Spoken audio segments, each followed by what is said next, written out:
Los cereales fueron las especies sobre las que se fundamentó la revolución agrícola en el Oriente Próximo y también en el Oriente Medio. Entonces vamos a ver cómo se cree que se produjo el proceso de domesticación de estas especies. Ya hemos dicho que Homo sapiens salió de África hace 70.000 años y lo hizo a través de lo que hoy conocemos como Oriente Próximo. Sabemos que hubieron grupos de cazadores-recolectores que se quedaron por aquella región.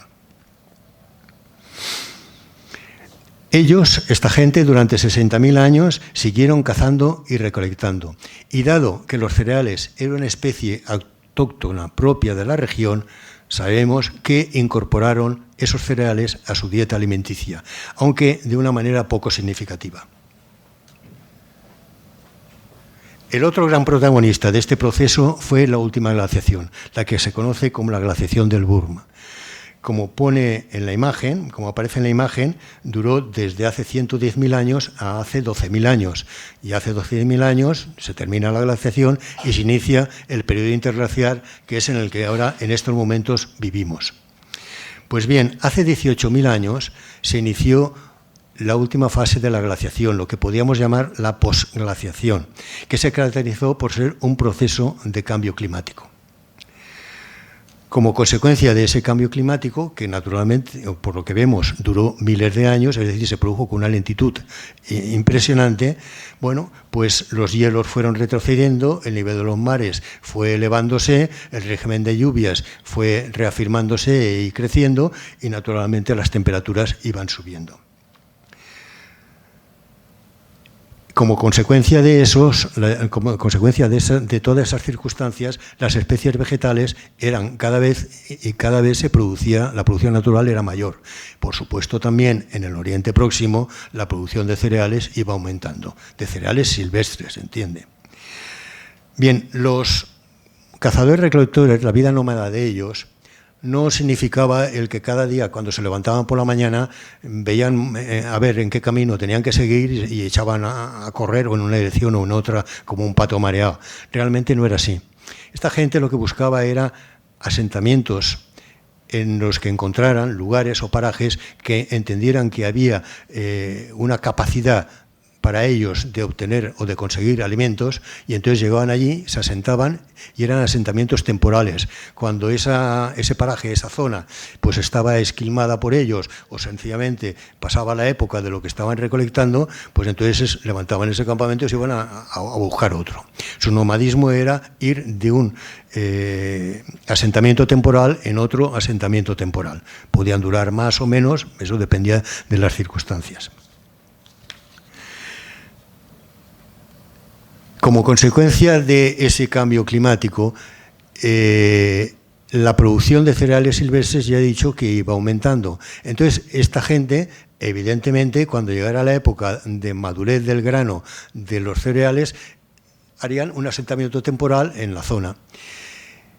Al ir aumentando, irían prolongando ese asentamiento temporal porque recogerían más grano del que iban a consumir.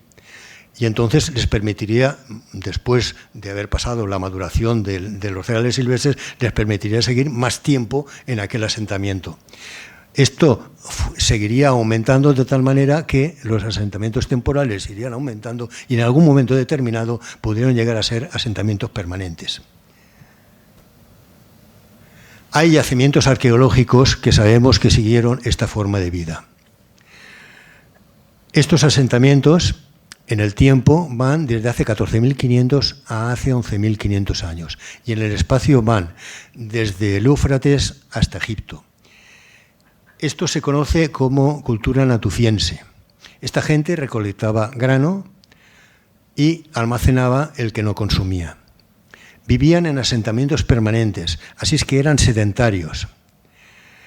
La construcción de sus viviendas o de sus casas y de sus graneros se fundamentaba en piedra y con toda seguridad utilizarían también ramajes y ramas de árboles.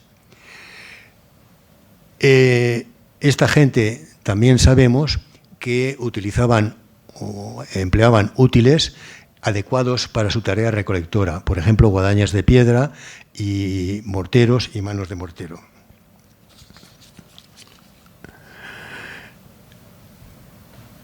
Esta gente tuvo que convivir durante mucho tiempo con los cereales, que estaban a su alrededor, al fin y al cabo vivían de ellos. Así que llegaron a un conocimiento suficiente de lo que era la biología o la vida de estos vegetales. Este conocimiento les fue muy importante. ¿Por qué? Pues porque cuando la fase de posglaciación continuó y el proceso de cambio climatológico también, y las temperaturas siguieron subiendo, y en un momento determinado las lluvias comenzaron a temperarse, en algún momento la producción de cereales silvestres se estacionaría y en algún momento incluso comenzaría a reducirse. Como ellos, que habían llegado a los estacionamientos permanentes por comodidad, sencillamente porque tendrían a su alrededor, estaban rodeados de los alimentos, de todos estos alimentos, de los cereales, con el tiempo, ya hemos visto que estuvieron durante mucho tiempo en esa vida sedentaria, con el tiempo se fueron adaptando los cereales. ¿Qué quiere decir que se fueron adaptando? Pues que los cereales cada vez tendrían un mayor protagonismo en su dieta alimenticia. De tal manera de que en algún momento ya llegarían a ser dependientes de ese alimento. El trigo llegaría a ser un alimento imprescindible y fundamental en su dieta. Cuando comenzó a reducirse la producción silvestre de estos alimentos, es decir, de estos cereales, en algún momento quizá ellos sintieron la necesidad de complementar o de colaborar con la naturaleza para mantener el abastecimiento que necesitaban. Y más adelante quizá tuvieron ya que, o se vieron la necesidad de sustituir a la naturaleza.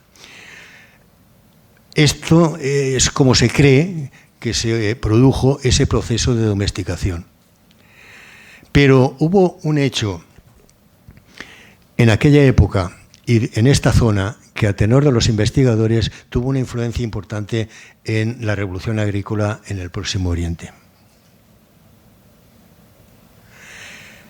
En la imagen vemos un mapa de Turquía y bajo a la derecha está la frontera con Siria y junto a la frontera hay un punto señalizado. Bien. En octubre de 1994, el arqueólogo Klaus Schmidt, conocedor de unos hallazgos que se habían producido al sur de Turquía, inició unas excavaciones arqueológicas en la zona de Urfa. Pasado algún tiempo, pasado algunas semanas, realizó un hallazgo a 14 kilómetros de Sanliurfa, en un montículo al que los lugareños llaman Göbekli Tepe, que quiere decir colina panzuda. Pronto se dio cuenta de que aquello era un verdadero hallazgo. Allí aparecieron pedazos de columna decorados con relieves, sobre todo de animales. Allí habían zorros, leones, jabalíes, asnos, escorpiones, serpientes, hormigas y alguna figura antropomorfa. Pronto se dio cuenta que aquello estaba formado por estructuras superpuestas. La estructura más antigua tenía grandes columnas y en el centro tenía monolitos de 5,5 metros de altura y 40 toneladas de peso. En las estructuras más modernas o menos antiguas, como se quiera, la volumetría era menor. Pero lo más desconcertante fue su datación. Aquello se había construido entre hace 11.000 y 9.500 años. Para que nos hagamos una idea, es 6.000 años más antiguo que el complejo megalítico de Stonehenge. Entonces, ¿qué fue Göbekli Tepe? ¿Qué era? Bueno, estamos de acuerdo, o están de acuerdo, los investigadores en que no era un lugar para refugiarse a los animales ni donde guarecerse del frío y de la lluvia. Tampoco era un lugar, aquel lugar era un matadero donde sacrificar las presas que se cazaban vivas, y mucho menos era un club social donde acudieran los cazadores al final de cada campaña a presumir de sus hazañas. Una obra de esas características tenía que tener un fundamento social, una función social. En el año 2000, su descubridor, Klaus Schmidt, emitió un informe. En él afirmaba que aquella obra se había realizado por grupos de cazadores-recolectores. Él opinaba que se trataba de un centro religioso y dio una idea del área de influencia espiritual de aquel centro religioso, que se podía calcular imaginando un círculo cuyo centro fuera Göbekli Tepe y tuviera un radio de unos 100 kilómetros. Sin embargo, en el año 2011, el profesor Banning de la Universidad de Toronto emitió otro informe en el que negaba la posibilidad de que fuera un centro religioso y apuntaba que, en su opinión, se trataba de un complejo de viviendas. Bien, es imposible afirmar ni negar nada taxativamente. Lo único que podemos decir es que la mayoría de la comunidad científica está con el arqueólogo y cree que se trató de un centro religioso. Así es que nosotros, con todas las reservas, aceptaremos que seguramente lo más probable es que se tratara de eso, de un centro religioso. Pero, ¿qué pudo impulsar a aquellas gentes a realizar aquel proyecto? Sabemos que los cazadores-recolectores se organizaban en pequeños colectivos que normalmente tenían entre 30 y 100 individuos. Y se ha estudiado y se ha calculado que para la construcción de Göbekli Tepe, de este complejo, hicieron falta varios cientos de individuos, incluso puntualmente se podía llegar al millar. ¿Qué pudo motivarles? Bueno, y esta gente, los cazadores-recolectores, en esos grupos de 30 y 100 individuos, su principal característica era la autosuficiencia y, como consecuencia de ello, la independencia. Entonces, la cuestión es, ¿qué pudo motivarles para que perdieran su independencia relacionándose en aquella obra con otros grupos, con otras gentes que seguramente o tal vez ni conocían? Y además enfrentándose a graves problemas, a graves consecuencias, porque la gente que estaba involucrada en la construcción de Göbekli Tepe no podía atender a sus tareas normales, y sus tareas normales era colaborar en la búsqueda de alimentos para sus grupos respectivos. Pero a nivel personal todavía era peor, porque el manejar, el mover estas grandes moles con estos enormes pesos, este era un trabajo peligroso. Y lógicamente habrían accidentes de los que en muchas ocasiones saldrían tullidos, si no muertos. Algo muy importante debió suceder para emprender algo tan ajeno a su comportamiento habitual. Entre los grupos de cazadores-recolectores nómadas, los contactos serían esporádicos. Cuando fueran fortuitos, pues serían normalmente amistosos, en ocasiones incluso festivos y a veces violentos. Cuando fueran intencionados, pues sería porque querían llegar a algún acuerdo, a lo mejor unir fuerzas para perseguir algún animal especialmente peligroso o simplemente para repartirse un territorio de caza. Pero no irían más allá.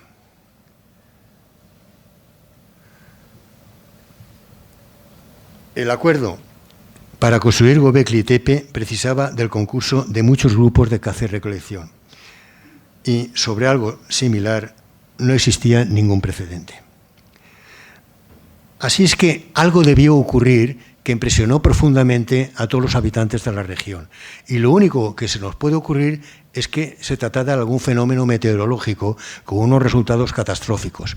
Quizá algo como aquel diluvio del que nos habló la literatura sumeria hace 5.000 años en la epopeya de Gilgamesh, que 2.000 años más tarde judíos e israelitas adoptaron para sus libros sagrados. Tal vez sucedió algo así o algo similar.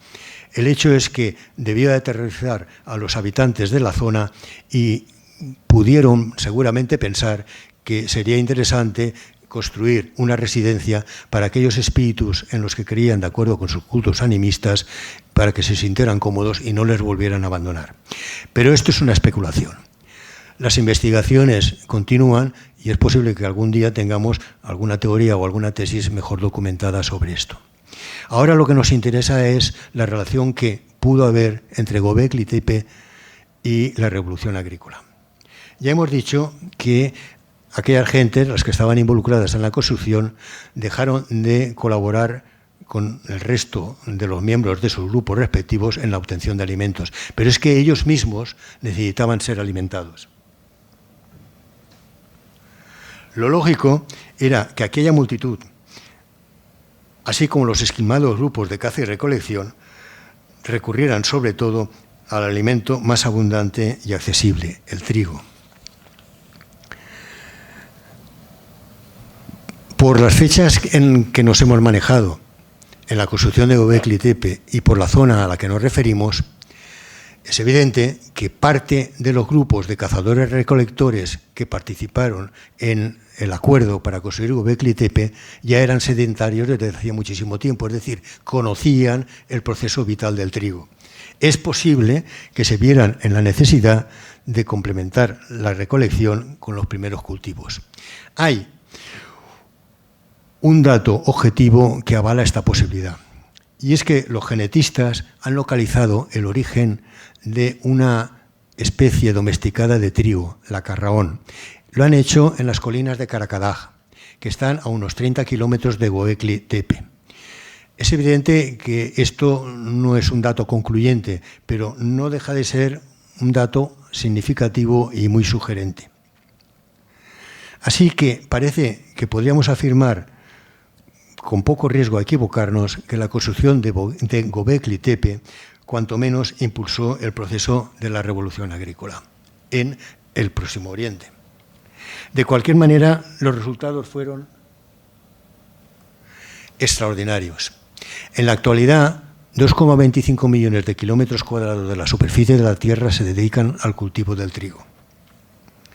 Pero, digámoslo ya, aquello no fue un camino de rosas. No les condujo a una vida mejor. De hecho, fue un vía crucis que llevó a los humanos a la servidumbre. Veamos algunos de los inconvenientes y problemas que tuvieron que afrontar, solo unos pocos. En ocasiones tendrían que desarbolar zonas boscosas para habilitar esos terrenos para sus cultivos. En todo caso, tendrían que limpiarlos de piedras. Y también, en todo caso, tendrían que limpiarlos de malas hierbas, que además tendrían que hacerlo regularmente, porque las malas hierbas vuelven a crecer. Tendrían que vigilar la aparición de gusanos o similares, y cuando eso sucediera, tenían que proceder inmediatamente a su limpieza. También tendrían que estar pendientes de que no hubieran por allí especies competidoras en el consumo de grano, como podrían ser roedores o como podrían ser enjambres de langostas. Deberían de preocuparse de acarrear agua o, cuanto menos, de ingeniar medios mecánicos para aproximarla. También tenían otro inconveniente. Como consecuencia de la explosión demográfica de la que hablaremos más tarde, aquellos poblados de sedentarios ya, podríamos llamarlas aldeas, estaban compuestas la población normalmente por varios cientos de individuos en unas condiciones sanitarias deficientes, con lo que se producían evidentemente enfermedades infecciosas.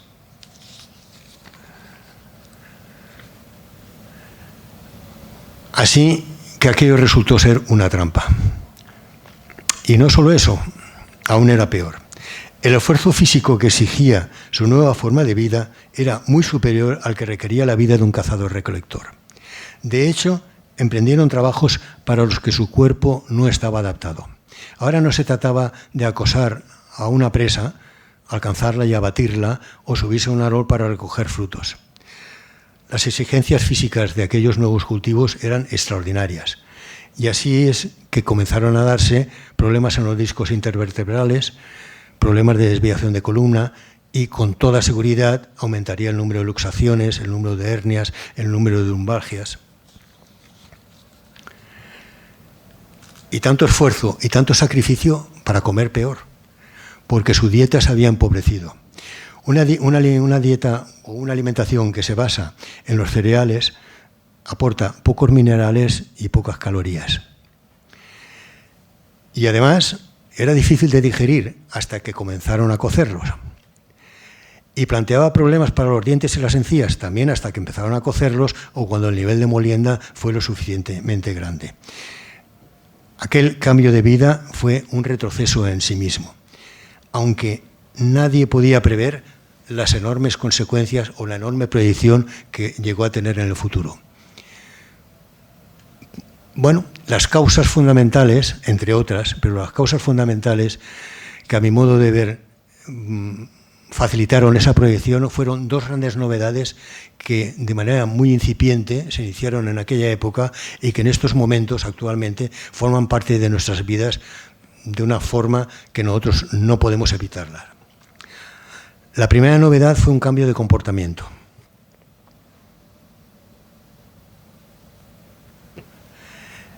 Ya no se trataba tanto de adaptarse al ecosistema al que pertenecían como a conseguir que el entorno natural se adaptara a ellos.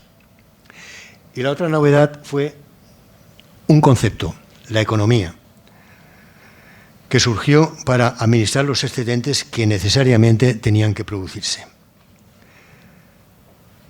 Así que aquellos agricultores comenzaron a tener propiedades. El grano que tenían almacenado, el grano que tenían pendiente de almacenar, los terrenos sobre los que extendían sus cultivos, porque si estaban en un valle con un regado por un tranquilo río, pues podía ser apetecible para otros agricultores. Y aquellas propiedades había que defenderlas de la codicia de otros humanos. Y así es como se organizaron defensas. Y probablemente en algunas aldeas la defensa sería colectiva, como en Fuenteovejuna, todos participarían en la defensa. Y en alguna aldea y en algún momento surgiría la idea de que se encargaran de esa defensa los más fuertes y aguerridos, y se les proporcionaría hondas y piedras o arcos y flechas. Ese es el origen, en definitiva, de los ejércitos. Como consecuencia de la revolución agrícola, Homo sapiens pasó de acceder a la oferta del ecosistema en el que estuviera y que si no era suficiente para su alimentación buscar otro, a basar su alimentación en las pocas especies que había conseguido domesticar. Y eso tenía sus riesgos, porque la aparición de un hongo, una plaga de langosta o una sequía pertinaz podía echar a perder semanas, incluso meses de trabajo, y podía tirar por tierra también parte de la cosecha o incluso toda ella, con lo cual llegarían las hambrunas y la desnutrición. Así es que debemos de preguntarnos, ¿aportó a aquella gente, les aportó algo positivo la revolución agrícola? Sí, les aportó seguridad, porque los cultivos, siempre que no tuvieran algunas de las desgracias o accidentes que hemos señalado antes, los cultivos les aseguraban una mayor cantidad de alimentos de la que podían recolectar o recoger en la condición de cazadores-recolectores nómadas. Pero la vida sedentaria en poblados les daba una mayor protección de los animales, de los animales salvajes, y les daba un mejor resguardo para el tema del frío y del calor y de la lluvia. Bien, parecen pocas ventajas si las comparamos con la cantidad de perjuicios que tuvieron que afrontar. Pero desde nuestra óptica, como ciudadanos del siglo XXI y formando parte de lo que conocemos como el mundo desarrollado, es inevitable ver en el arraigo de aquellas ventajas el fundamento de la estabilidad y del desarrollo alcanzado por la humanidad. Y nadie en la actualidad quiere volver a la vida nómada. Tenemos seguridad, tenemos confort, tenemos atenciones sociales y coberturas sociales, pero no fue así en los inicios. Así que los cultivos no realizaron aportaciones espectaculares, por lo que no se produjo un movimiento entusiasmado e ilusionante por parte de los humanos en busca de aquella nueva forma de vida. Y sin embargo arraigó, y muy rápidamente, si lo medimos en tiempos de evolución, en tiempos evolutivos. ¿Cuál pudo ser la razón? La razón es que se dieron dos circunstancias. Una de ellas ya la hemos comentado. Los cultivos normalmente aseguraban una mayor cantidad de alimentos. La otra circunstancia también de alguna manera la hemos dado a entender. Aquellos cultivos requerían mucho trabajo. Así es que cuanto más brazos hubieran colaborando, tanto mejor. La combinación de ambas circunstancias produjo una explosión demográfica, como jamás se había conocido. Pero, atención, esa explosión demográfica solo afectaba a la población agrícola, porque los nómadas cazadores-recolectores seguían teniendo el mismo proceso demográfico, aquello no iba con ellos.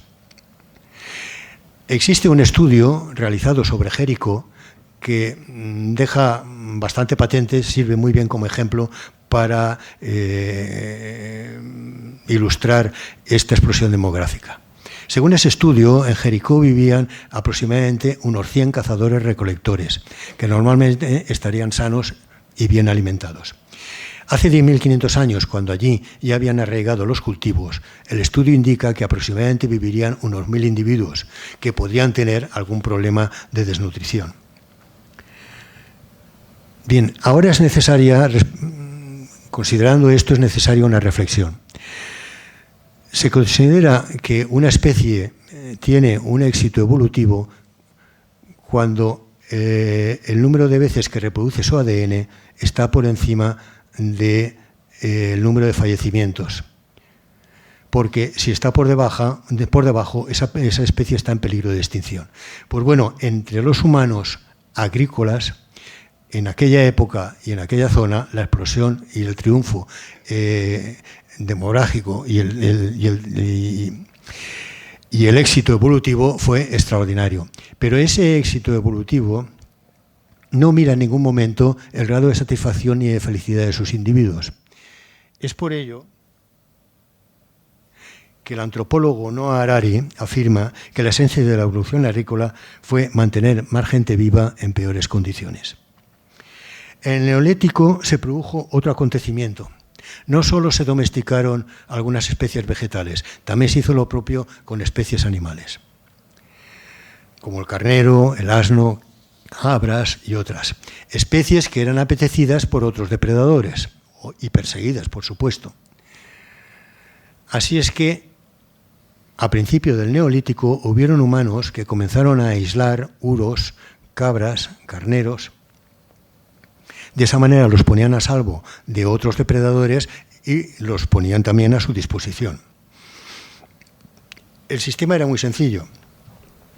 Mediante engaños dirigían a estas especies o a estos animales a pequeños desfiladeros o lugares similares que previamente habían taponado la salida.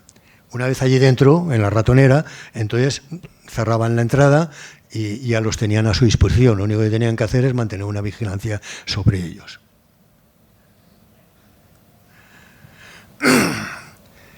Más adelante, los humanos comprendieron la necesidad de aplicar un criterio selectivo.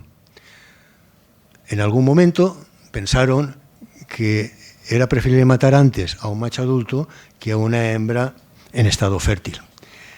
Y también llegaron a pensar, y lo ponían en práctica, que era mejor matar a los animales más fieros y agresivos, no dándoles ni siquiera la oportunidad a reproducirse. De esa manera, aunque ellos no lo sabían, comenzaban a aplicar la manipulación genética, porque como consecuencia de este comportamiento, aquellas especies acabaron siendo más dóciles y sumisas a la voluntad del hombre. La ganadería hizo aportaciones importantes. Reguló el abastecimiento de carne y de pieles. Facilitó el acceso a la leche de otras especies animales. Y consiguieron la colaboración animal en las tareas agrícolas y también en el transporte. Sin embargo, se cree que la actividad dominante, la actividad prioritaria siguió siendo la agrícola. Todo parecía subordinado a las exigencias de aquellos cultivos tan exigentes. Pero también la cuestión ganadera, la cuestión de la domesticación animal ha alcanzado unos resultados impresionantes. Hay otro estudio que calcula que el número de ovejas, vacas, cabras, cerdos y gallinas que habían 11.000 años, hace 11.000 años eran unos cuantos cientos de miles. En la actualidad se estima que hay 1.000 millones de vacas en el mundo y unos 25.000 millones de gallinas. Ya se ha dicho que el éxito biológico de una especie está en función del número de veces que reproduce su ADN. Pues bueno, referido a los animales vertebrados, en el cuadro de honor, en lo más alto del podio, están las gallinas. A bastante distancia están los humanos, las vacas, las ovejas, los cerdos.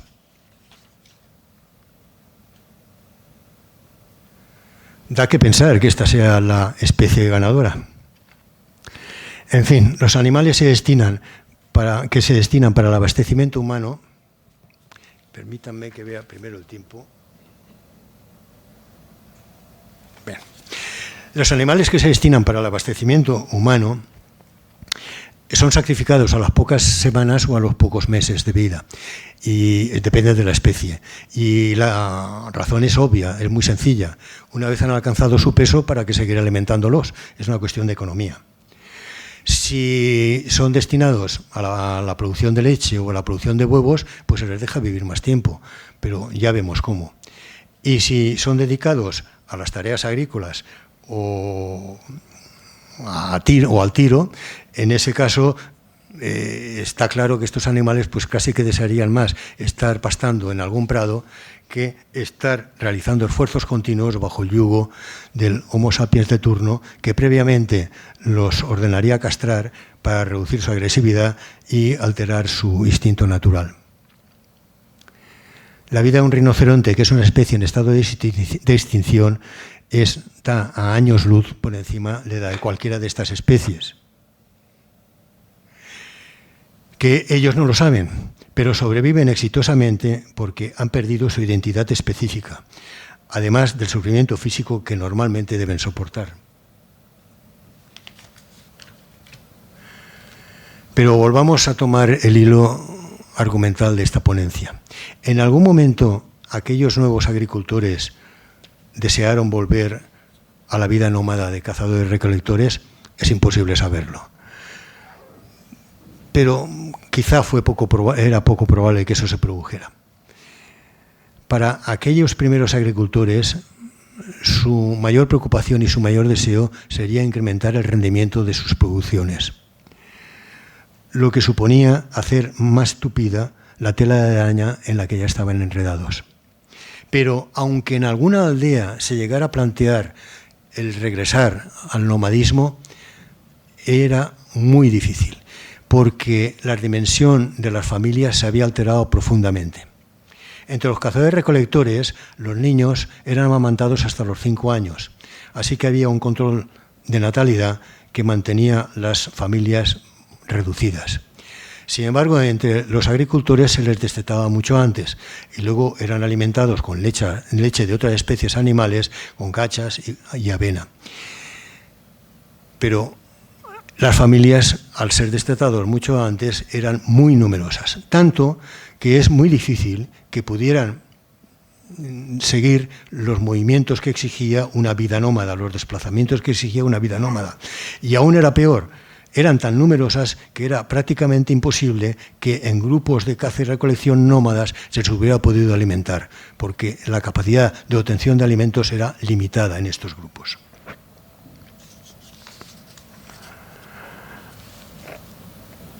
Así que habían cruzado el Rubicón, no había marcha atrás.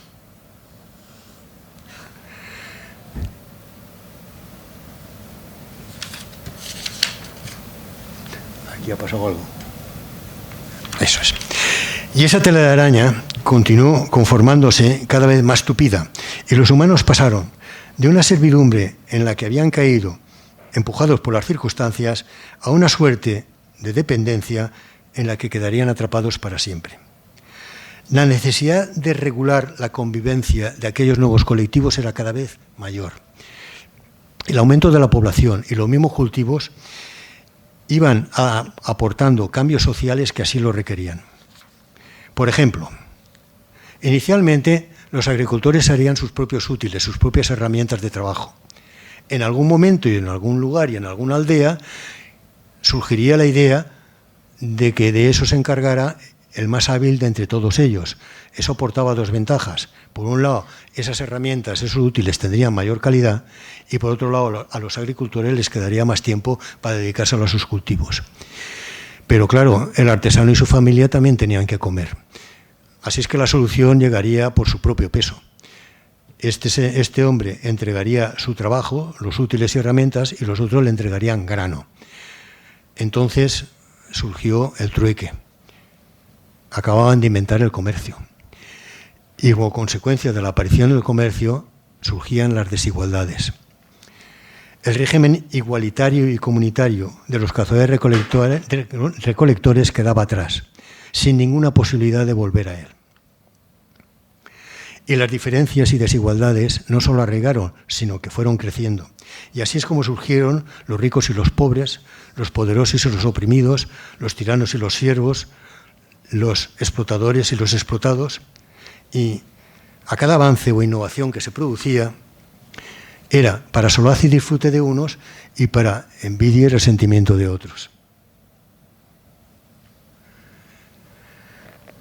De ahí que en todo momento y lugar unos intentaran consolidar o incrementar su poder y los otros pretendieran participar de aquel festín, incluso suplantando a los comensales privilegiados. Estos son los mimbres que han determinado el curso de la historia. Se trata de diferenciar lo mío de lo de otros.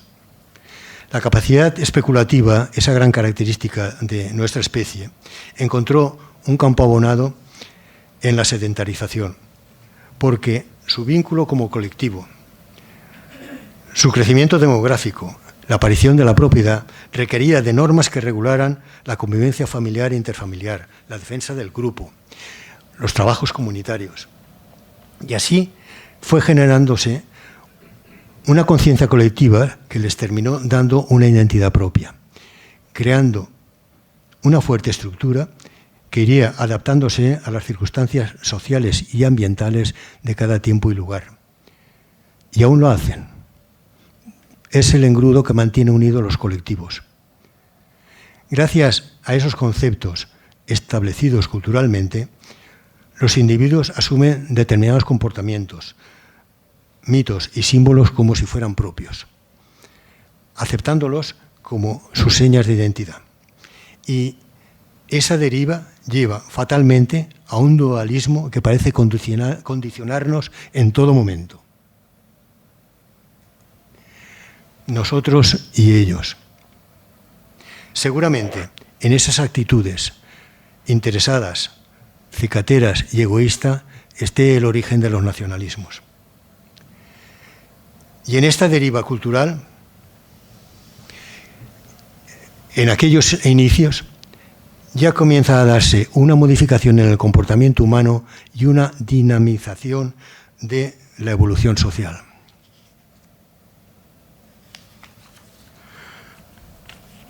Los principios básicos de la conducta humana, supervivencia, sexo, libertad y solidaridad, no desaparecieron, pero pasaron a un segundo plano, porque en esos lugares prioritarios fueron sustituidos por familia, siempre patriarcal, mito, o sea, religión, propiedad o economía, y jerarquía, o sea, poder.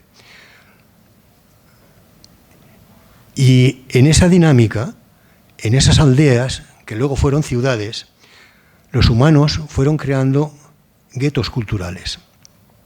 Seguramente la docilidad con la que aceptaron las exigencias físicas de los cultivos fue la misma con la que asumieron aquellos nuevos comportamientos que hasta entonces les habían sido extraños. El proceso fue y sigue siendo irreversible. Nuestra sociedad es tan compleja en estos momentos que parece imposible que podamos imaginar otra forma de vida. Y además es que no estamos dispuestos a renunciar a los logros conseguidos. Por ejemplo, la media de vida alcanzada es extraordinaria y la expectativa es que siga aumentando. Los avances tecnológicos son extraordinarios también, tanto que parece que cualquier cosa que seamos capaces de imaginar se puede transformar en realidad. Este es un mundo atractivo, luminoso, entretenido, lúdico, que nos ofrece una vida de color, y no en blanco y negro o gris como en tantísimos siglos que nos han precedido, al menos en este primer mundo. Y esto me lleva a hacer un par de reflexiones que nos van a servir para dar por terminada esta ponencia y que anticipo que además son dos ingenuidades.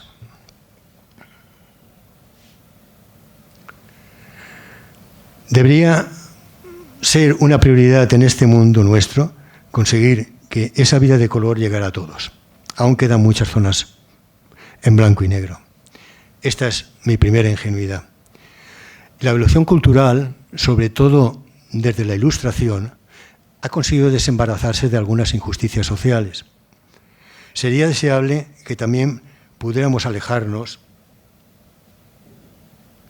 de esos mitos asumidos socialmente que nos conducen al sectarismo, a la intolerancia, a la discriminación, a la homofobia, al sexismo o a la xenofobia.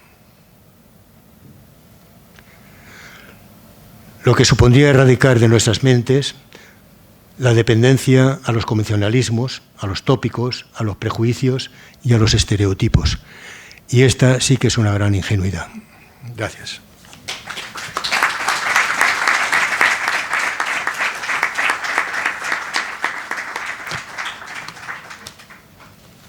Muy bien, José Luis, muchas gracias. Muchas gracias por lo que nos has expuesto.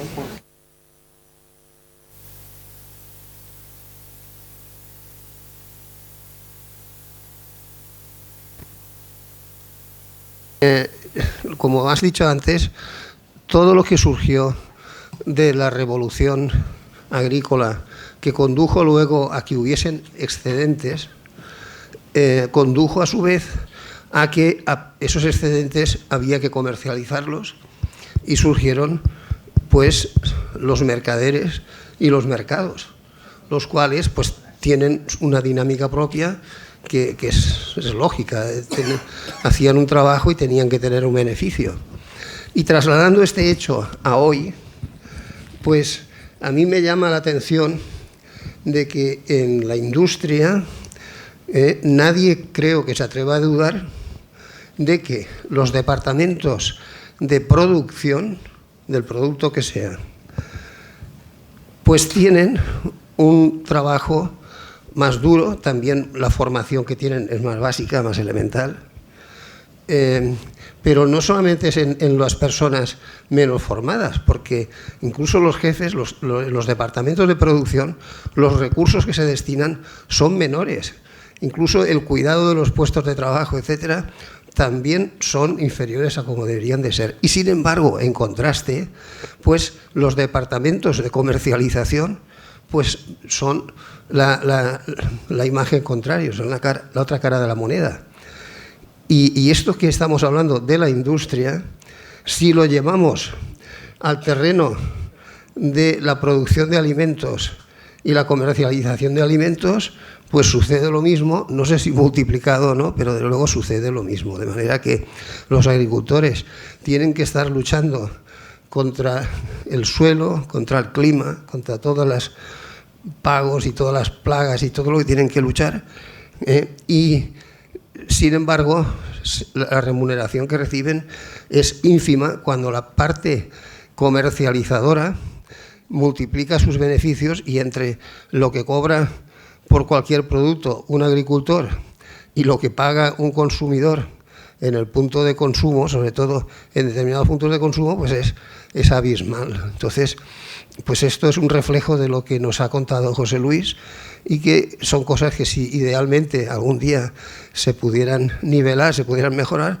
pues creo que haría que todos estuviéramos mejor. Vamos a pasar a... Sí, vamos a ver. ¿Alguien desea? Si hay alguien que quiera...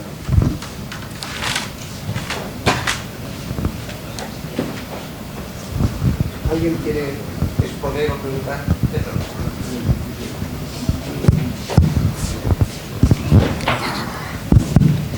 Buenas tardes. José Luis, como siempre, te has superado. No, de verdad. Y ya estamos esperando la próxima, porque aprendes una cantidad de cosas con estas charlas tuyas que si no, pues no sabríamos qué seríamos nosotros. Bien, has tocado un tema que para mí, y creo que para la mayoría, es trascendental, que es en realidad es la evolución del género humano desde los comienzos hasta nuestros días. Y yo te haría 50.000 preguntas, pero no tenemos ni tiempo, ni es el sitio, ni nada. Solamente me voy a referir a los últimos temas que has tratado, que es esos estereotipos que para ti han sido una ingenuidad. Yo creo que no es ingenuidad, es necesidad. Porque ¿qué sería de la evolución humana si no hubiera habido pegas en la vida, si no hubiera habido inconvenientes? Las plagas y los peligros que tenían los cultivos en los primeros moradores, si no hubiera pasado nada, pues hubieran dormido y estaríamos exactamente igual. Gracias a esas pegas, a esas amenazas, o como queramos llamarle, hoy día hemos llegado donde hemos llegado a superarnos. Eso pasa en todos los campos.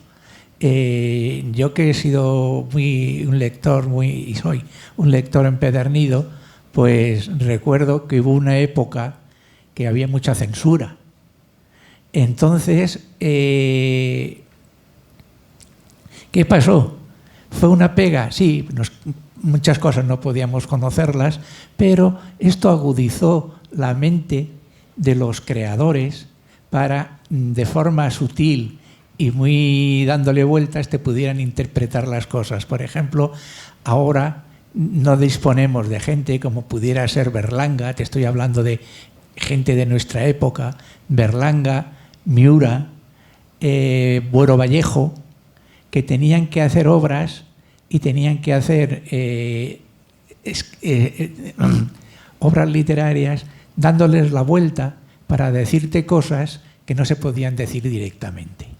Pues aquí pasa lo mismo. Si no hubiera habido esas plagas, esos prejuicios, esos convencionalismos y tópicos, pues no estaríamos como estamos ahora. Y creo como tú que esto es irreversible. O sea, nadie quiere volver atrás por muy mal que se pase. Y no quiero extenderme más. Muchas gracias.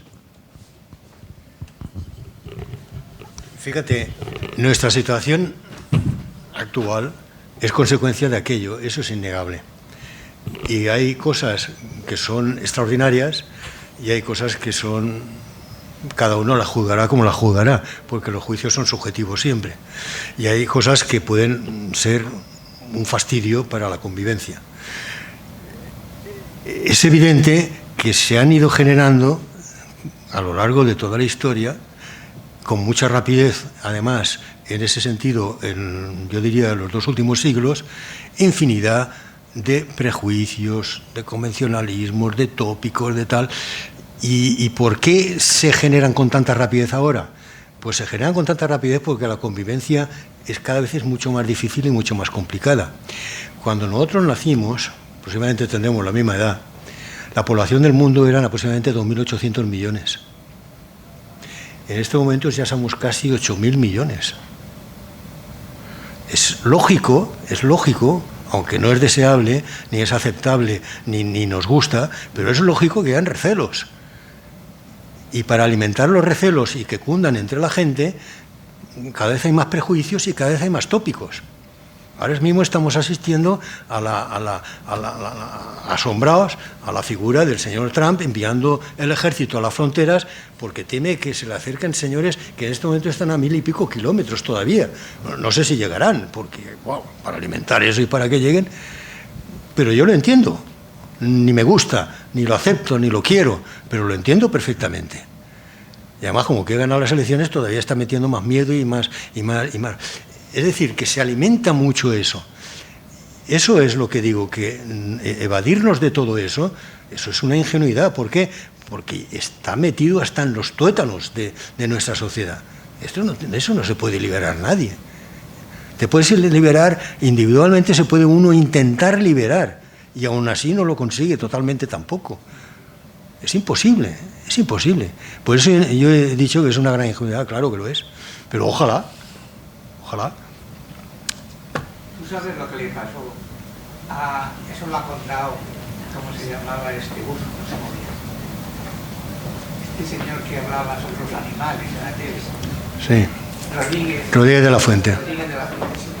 Este señor dijo que una comunidad de cazadores cogió un coto y lo limpió de alimañas, lo limpió de todo para poder cazar y esto. Entonces, ¿qué pasó? Que las perdices, las conejos y todo, pues se iban reproduciendo de forma exponencial. Y ibas a cazar y se te paraba un conejo delante en la escopeta o una perdiz en el punto de mira, o sea, que los podías coger con la mano. Por eso que digo que es necesario muchas veces que existan estas cosas para poder superarnos y poder seguir adelante, si no la humanidad se desaparecería. Sí. ¿Alguien más desea preguntar, exponer, añadir algo? Por favor.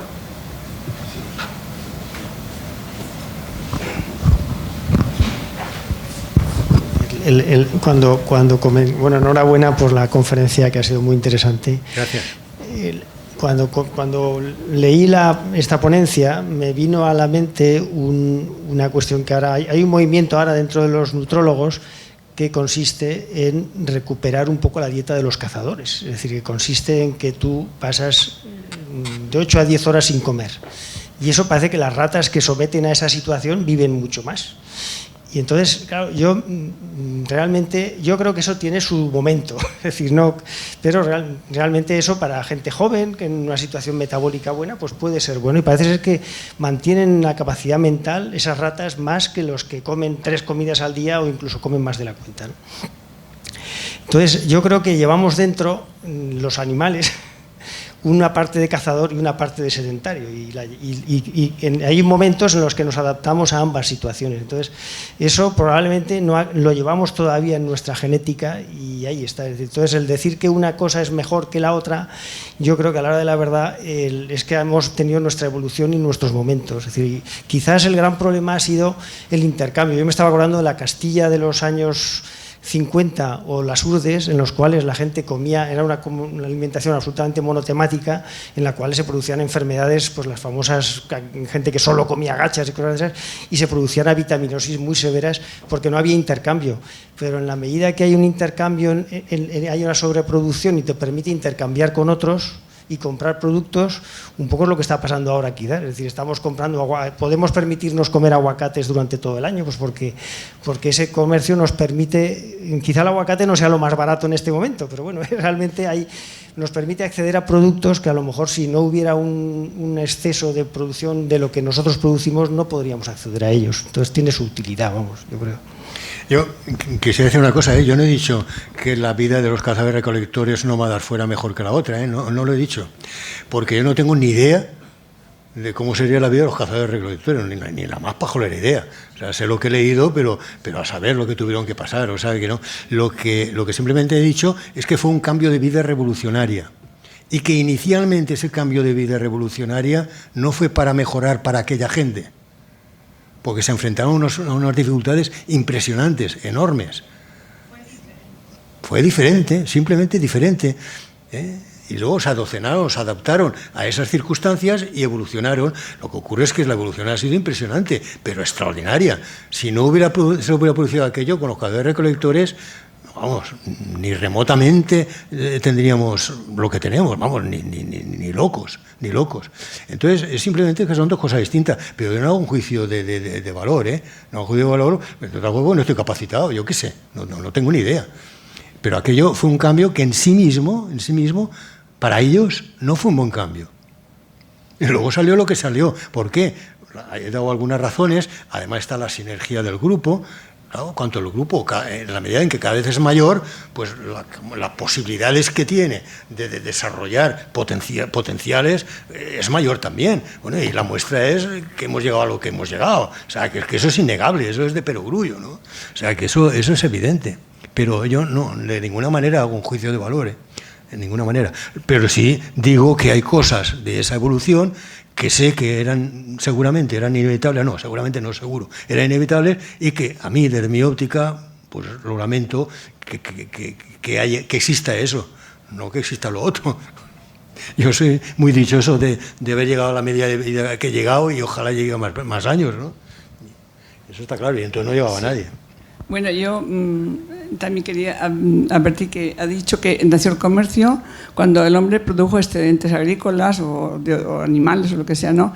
Y las desigualdades sociales. Yo creo que el hombre nunca ha tenido una igualdad social ni los primitivos, porque siempre habría, digo yo, que algún cazador más hábil que cazara mejor, otro que recolectara mejor, que llevaba para su propia familia, su propio entorno, más alimentación y más bienestar dentro de lo que cabe que otro, porque de hecho tenemos culturas que sabemos incluso que no había escritura y que las peleas entre las tribus eran a muerte, ¿no? O sea que siempre había y mitos de muchas culturas con religiones y eso, que siempre pues había clases sociales. Por lo tanto, quizás desde el primer momento el hombre, cuanto más grande, sí, por supuesto, el grupo, nunca tuvo una igualdad real, porque siempre los había más hábiles, más listos, más picarescos, podemos decir, ¿no?, unos que otros, hasta que lo que pasa es que cuando llega la agricultura se acentúa, quizás, pero nunca hubo, para mí, creo yo, una total igualdad social entre los humanos, ¿no? Porque incluso entre los animales tampoco, también se pelean por la comida y también luchan. Bien, vamos a ver lo que podemos saber y lo que no podemos saber. Que evidentemente muy poco, ¿eh? No vamos a engañarnos. Pero los antropólogos sí que han realizado muchos estudios sobre eso. Y naturalmente los antropólogos se basan fundamentalmente, y los bioantropólogos, vamos a juntarlos a los dos, se basan analizando la vida de los chimpancés y analizando la vida de los pocos vestigios que hay de los cazadores-recolectores en la actualidad. Y luego ya está el estudio de los restos fósiles y todas estas cosas que también dan su información, analizando las alimentaciones que tenían, bueno, y todas estas cosas. Respecto al tema de la violencia y del más poderoso y de tal, vamos a ver, lo que los antropólogos nos dicen, y no lo afirman rotundamente, porque si el hombre se expandió por todo el mundo, no podemos hablar de una normalización en la conducta humana de los cazadores-recolectores. ¿Por qué? Porque eran autosuficientes e independientes, y un grupo de caza-recolección aquí, en la península esta, no tendría nada que ver con un grupo de caza-recolección en América del Sur. O sea, es que no podemos generalizar las conductas. Pero se han estudiado los grupos de caza y recolección. Entonces, hay un antropólogo muy interesante y muy famoso, ha escrito muchas cosas, es Malvin Harris. Este hombre se fue a vivir con los bosquimanos y estuvo varios meses viviendo con él. De una de sus obras es de donde sacaba el dato de que con 2 o 3 días a la semana tenían bastante cazando y tal. Bueno, este hombre explicaba cómo vivía aquella gente y el hombre volvió entusiasmado y asombrado. Esta gente se iba a cazar, cazaba más o menos lo que pudiera cazar y volvía con la caza. Y cuando se volvía a la tribu con la caza, la comida se repartía entre todos. No había ningún atontado que presumiera de que él había cazado esa pieza y que comían gracias a él. Nadie, jamás. Jamás, nunca. No había nadie que quisiera, porque era el más fuerte, llevarse el trozo más sustancial ni nada parecido. O sea, la forma de vida entre los bosquimanos era muy igualitaria y en principio muy envidiable. Allí todos eran iguales, todos. Pero no se puede extrapolar y decir que todos los cazadores recolectores, ni pajolera idea. Habría de todo. Eso por supuesto. Pero de todo limitado a unos colectivos pequeños, muy pequeños. Y entonces esa reducción de los colectivos probablemente es la que la propia conformación social que tuvieran, fuera la que fuera, donde estuvieran, pues estaba limitada a eso. A lo mejor habría en algún grupo de caza y recolección que habría un hombre muy violento y ese sería el jefe de la manada y bueno, y se pasaría por la piedra a todas las mujeres y al que levantara la voz le daría un par de patadas, pues seguro que habría algún grupo así, no lo sé, pero no lo podemos generalizar, ni una cosa ni la otra. Sí podemos afirmar lo que hemos visto de los actuales.